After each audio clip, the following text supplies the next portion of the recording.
A'udzu billahi minasyaitonir rajim. Bismillahirrahmanirrahim. Assalamualaikum warahmatullahi wabarakatuh. Alhamdulillah wassalatu wassalamu ala Rasulillah Muhammad ibn Abdullah wa ala alihi washabbihi wa wala. Amma ba'du. Allah yang selalu dirahmati oleh Allah Subhanahu wa taala. Qala Rasulullah sallallahu alaihi wasallam, khiyarukum ahasinukum akhlaqa. Rawahul Bukhari wa Muslim. Kata Rasulullah sallallahu alaihi wasallam, orang-orang yang terpilih di antara kalian adalah orang-orang yang paling baik akhlaknya. Wa qala Rasulullah sallallahu alaihi wasallam, khairun nasi ahsanuhumul khuluqa. Rawahu Tabrani an Ibnu Umar radhiyallahu anhu. Kata Rasulullah sallallahu alaihi wasallam, sebaik-baik manusia adalah orang yang paling baik akhlaknya. Baginda Nabi Muhammad sallallahu alaihi wasallam, tiadalah beliau diutus untuk menyempurnakan daripada akhlak. Lihat baginda Rasul sallallahu alaihi wasallam yang mampu menarik daripada manusia untuk masuk ke dalam agamanya Allah Subhanahu wa taala, untuk menyampaikan keselamatan fi dunya wal akhirah. Baginda Rasul mengedepankan daripada yang namanya akhlaq. Begitu juga para sahabat, mereka menunjukkan akhlak-akhlak mulia mereka sehingga mampu menarik daripada manusia yang lain untuk masuk ke dalam agamanya Allah Subhanahu wa taala, menuju keselamatan di dunia wal akhirah. Dan begitu juga para alim ulama kita lihat mereka lebih mengedepankan daripada akhlak. Kita lihat mereka para habaib, para ulama, para asatidz, mereka mengutamakan daripada akhlak-akhlak mereka ya mukmin yang selalu dirahmati oleh Allah Subhanahu wa taala. Lihat mereka, pemandangan-pemandangan akhlak yang kita lihat terhadap mereka-mereka.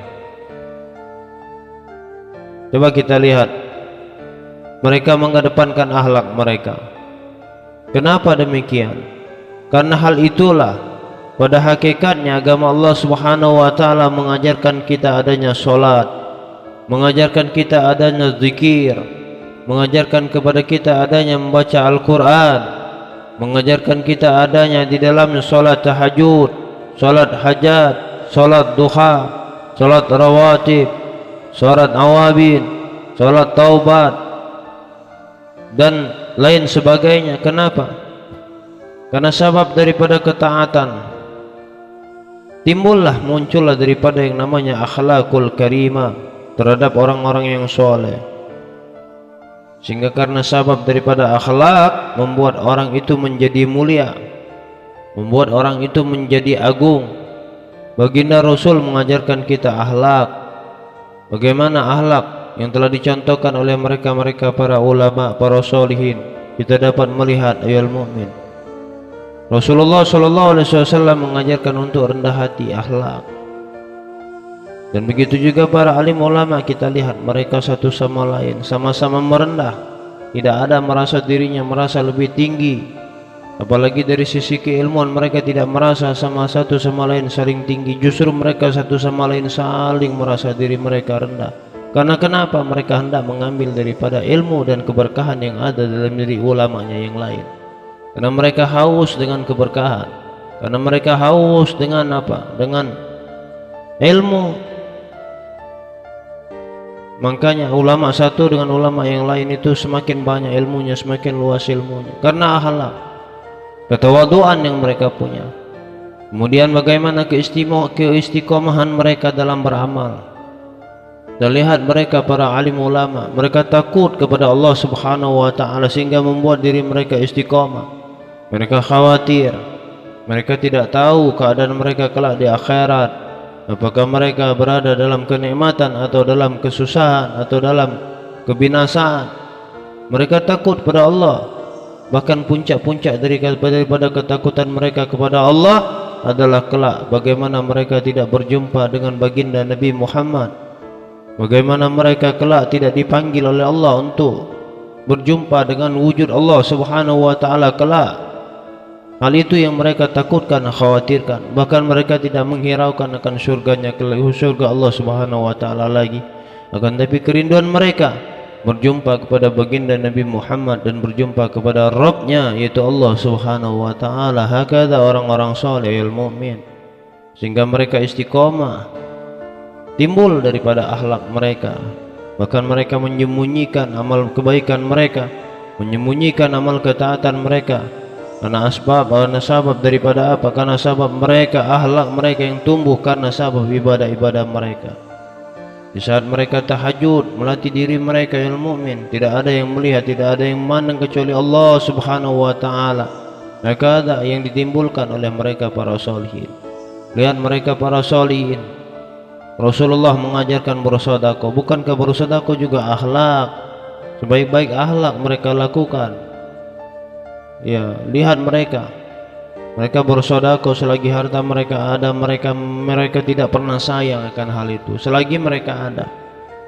Atau ada suatu kisah orang-orang yang bersedekah, seorang wali dan waliyah, di mana setiap tahun pada dasarnya dia ini pindah-pindah ya mukmin. Ulama ini pindah-pindah setiap tahunnya. Akan tapi apa? Itu pertanda bahwasanya rumahnya kontrak terus. Tidak sanggup yang satu ini dia pindah, ataupun sudah ada rezeki dia pindah tempat yang lebih besar. Tiba-tiba di tahun yang akan datang dia rendah rezekinya, atau rezekinya dalam keadaan sempit, dia pindah ke tempat yang lebih kecil. Setiap tahun dia pindah-pindah. Tetapi karena tahu dia dengan keutamaan menerima tamu yang diajarkan oleh baginda Rasul, akhlak juga menyantuni tamu, terus bersedekah. Setiap orang bertamu ke dalam rumahnya tidaklah tersisa daripada makanan yang ada dalam rumahnya kecuali telah dihabiskan untuk tamu-tamunya. Maka dayal mukmin, akhlak. Bagaimana baginda Rasul difitnah, begitu juga yang diajarkan oleh ulama-ulama zaman sekarang. Ini pentingnya akhlak. Baginda Rasul difitnah, dikata oleh orang-orang Quraisy, orang-orang kafir Quraisy, dia adalah tukang sihir, tukang nujum. Difitnah, bahkan dibuat fitnah agar orang-orang membenci baginda Nabi Muhammad. Dan begitulah mereka para solihin yang kita lihat sekarang. Mereka itu difitnah, mereka itu dibuat keadaan agar orang-orang membenci mereka, tapi mereka tidak membalas dengan fitnah. Dan tapi sebaliknya mereka mendoakan mereka, ayol mukmin. Justru para alim ulama, para solihin yang mereka ikhlas berada di jalan Allah Subhanahu wa taala, mereka tidak membalas, akan tapi mendoakan kepada Allah Subhanahu wa taala kepada mereka, untuk mereka. Maka mereka para solihin luar biasa. Akhlak itu adalah akhlak. Makanya dikatakan oleh baginda Rasul di dalam hadis, orang-orang yang terpilih di antara kalian adalah orang-orang yang paling baik akhlaknya. Dan sebaik-baik manusia yang paling baik adalah orang yang paling baik akhlaknya ya mukmin. Dan tapi akhlak tidak akan muncul kalau kita melakukan ketaatan kepada Allah tidak ikhlas dan tulus. Kita masih mencari sesuatu perkara dunia, ketenarankah, atau kedudukankah, atau kehormatankah, atau uangkah, maka tidak akan muncul. Karena sifat rendah hati. Lihat mereka para solih, di saat mereka tidak berjabat tangan, mereka sama-sama cium tangan, tidak berebut cium tangan, padahal yang satu lebih tua, yang satu lebih muda. Mereka sama-sama berebut. Itu mereka para solih mengedepankan akhlak, indahnya akhlak. Mereka tidak merasa diri mereka lebih hebat, justru mereka itu terus merasa dirinya tidak ada apa-apa. Lihat al-alama Al-Habib Umar bin Muhammad bin Salim bin Hafiz mengatakan, aku berdiri di depan kalian bukan aku yang terbaik, kan tapi aku berdiri di depan kalian karena sebab kalian memandang wajahku dan kalian terus mendoakan diriku. Ayol mukmin, masya Allah, para solihin, hamba Allah yang selalu dirahmati oleh Allah. Jadi pengajaran dalam metode agama Allah Subhanahu wa taala, agama Islam, pada dasarnya untuk membentuk daripada akhlak. Lihat adab masuk kamar mandi pun diajarkan dalam agama Allah. Akhlak, adab hendak berhubungan pun ada diajarkan oleh agama Allah.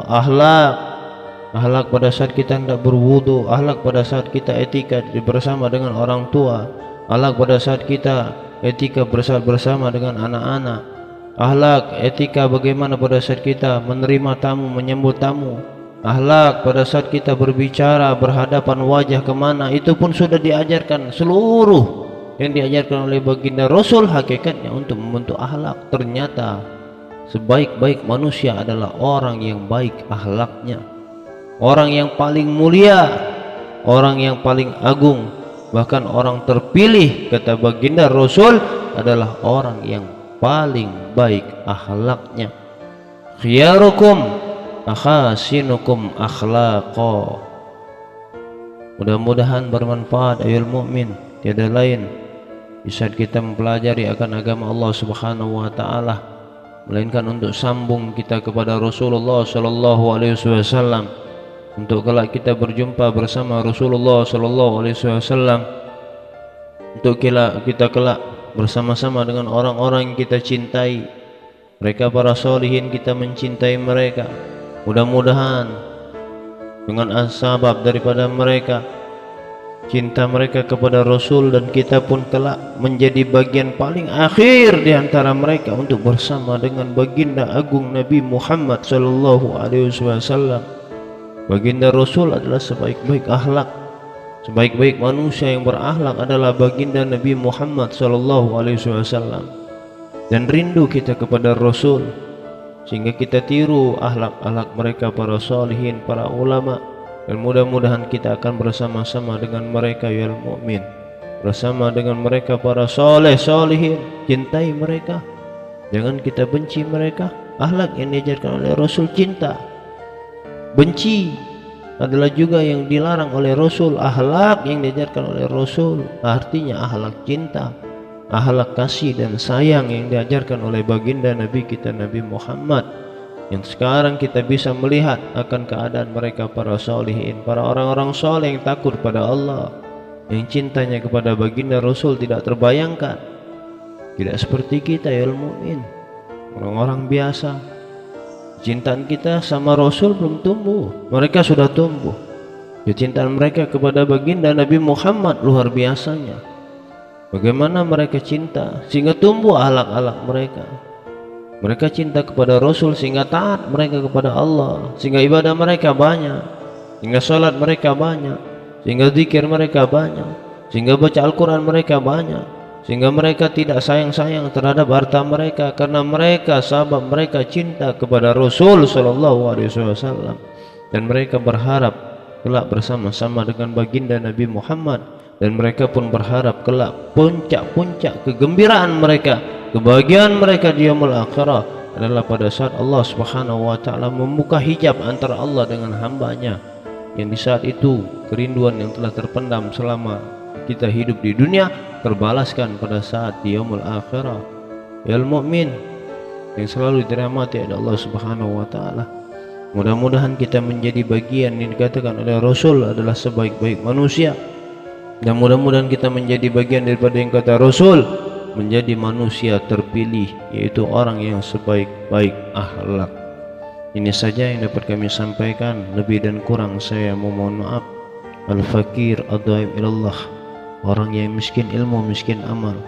Madnub, orang yang banyak dosa. Terus memohon doa dari antum-antum yang memandang video kami. Doakan saya, doakan kami, doakan keluarga kami, agar kami terus berada di jalannya Allah Subhanahu wa taala, agar kami terus tumbuh rasa cinta kami kepada Rasul sallallahu alaihi wasallam. Ayol mukmin, doakan kami, terus doakan kami. Doa-doa kalian yang terus kami harapkan. Apalagi yang menonton video ini adalah orang-orang yang soleh. Doakan kami, doakan kami dalam tahajud kalian, doakan kami saat kalian dekat bersama Allah, doakan kami pada saat kalian dekat bersama Rasul. Doakan kami, kami manusia penuh dengan dosa, kami penuh dengan dosa ilmu mukmin. Terus doakan kami, doai orang-orang soleh yang menyaksikan video ini, doakan wajah ini, doakan, terus doakan kami, antum-antum dekat dengan Allah, dan dekat kepada Rasul. Terus doa munajatkan agar kami pun bisa dekat kepada Allah dan kami pun bisa mencintai Rasulullah sallallahu alaihi wasallam. Al-fakir ad-da'i min Allah, al-'afu minkum. Allahumma salli wa sallim ala sayyidina Muhammadin wa ala alihi wa sahbihi barik wa sallam, walhamdulillahi rabbil alamin. Wassalamu alaikum warahmatullahi wabarakatuh.